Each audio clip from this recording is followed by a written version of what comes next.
Hi everyone, my name is Dean. I'm the creator of a page on Facebook called Mental Health Open Discussions, and as of it's now September, and it's Suicide Awareness Month. I'm a strong advocate in mental health. I'm a support worker. I'm a mental health worker, peer mentor, peer support, and I want to talk today about suicide. Kind of some of the stuff that I've been through in my life, because we need to talk about it.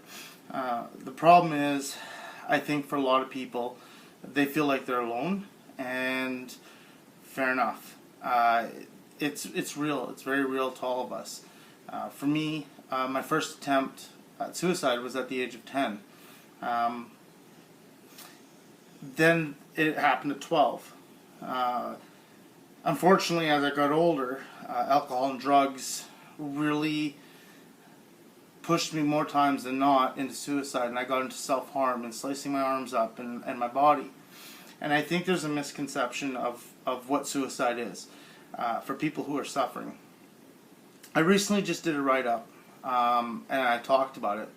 And one of the things I think people call suicide selfish. And you know, I somewhat agree it is selfish, but it's not the intent of the person trying to commit suicide to be selfish.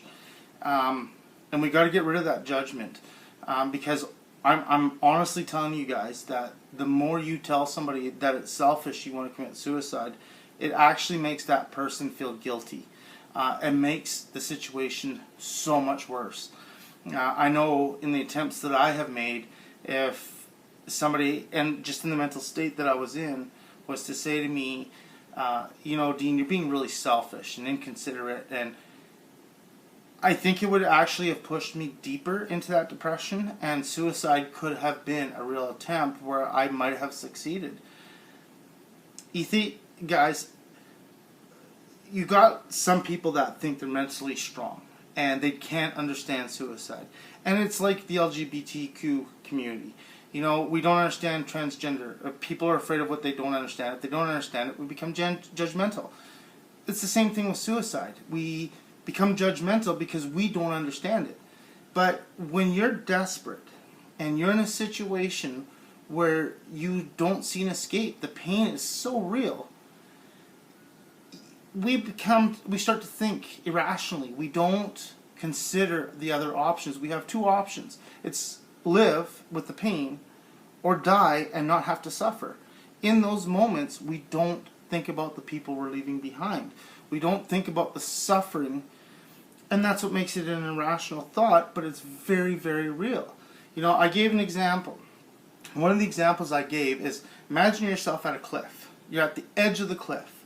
You're surrounded by a pack of wolves that are hungry. Somebody who is in that, the anxiety's up, the stress is up. The only thing is, either I lay here and let these wolves attack me and I die slowly, or I get it over with quickly and I jump off the cliff. We're not thinking about, okay, the people around me. We're not looking at the people behind that pack of wolves that could be helping us. We're not looking at the path that's behind us down that cliff that can lead us to safety. We're looking right now. It's the fight-flight response. We need to understand that.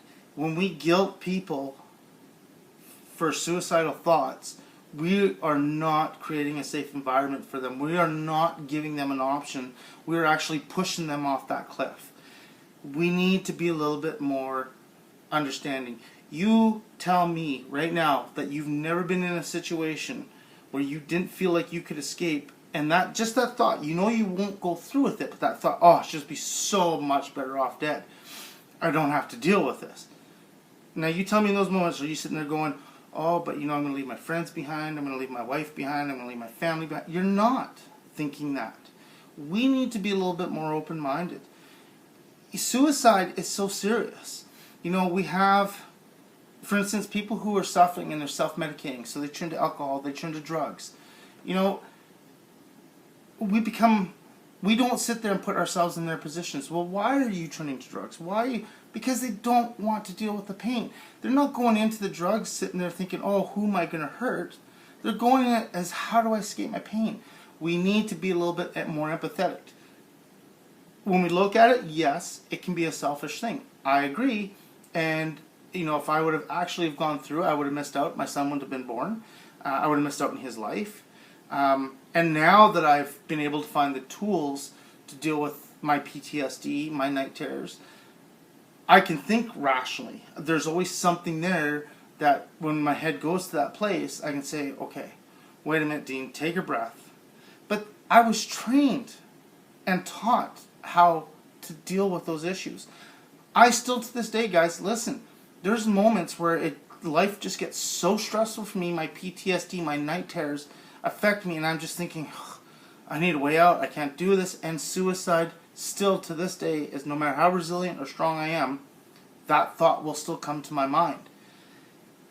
But I have the tools. I've been doing this for long enough that I have the tools that I can think about that. But a lot of people don't, and we need to be compassionate to that. We need to understand that instead of guilting them. Support one another. You know, like I said, going back to the story of the wolves, you know, it's a split decision. You know, let's say you're hanging out, but you know, you're 50 feet in the air and you're hanging onto a rope.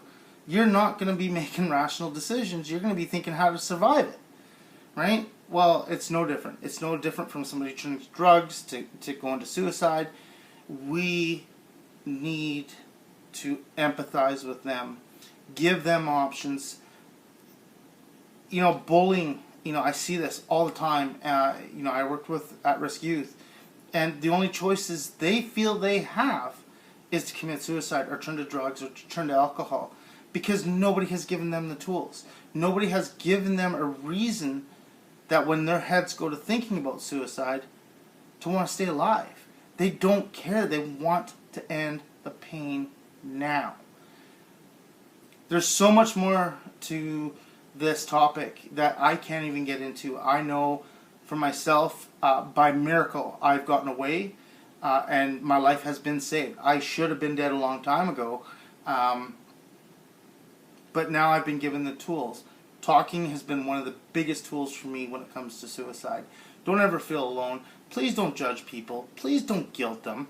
I mean, that's the worst thing you could do. It's so easy for you to say, oh, you're just being selfish and you don't care about anything.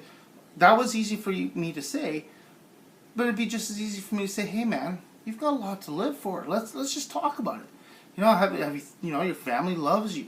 Could you just imagine what they would be suffering through? Don't guilt people. You're just pushing them further into a depression, and they may not do it now. But what a lot of people don't realize is we work ourselves up into that. So there's a point where there's no return. You know, it will go from thinking about dying, and the more we think about it and we're alone, the more we motivate ourselves to do it, and then there's no turning back. Don't let people get to that point. It starts with a thought. It starts with an idea. But when they are alone and we don't recognize those signs, it manifests in their heads. They build it and they build it, and that's all they can think about, because nobody has turned to them and said, hey, have you thought about it this way? We create that ourselves. We start to build it, and then we don't see any other options. Save one another. Love one another. Be there to support them. Much love, guys, and take care of yourself. Bye.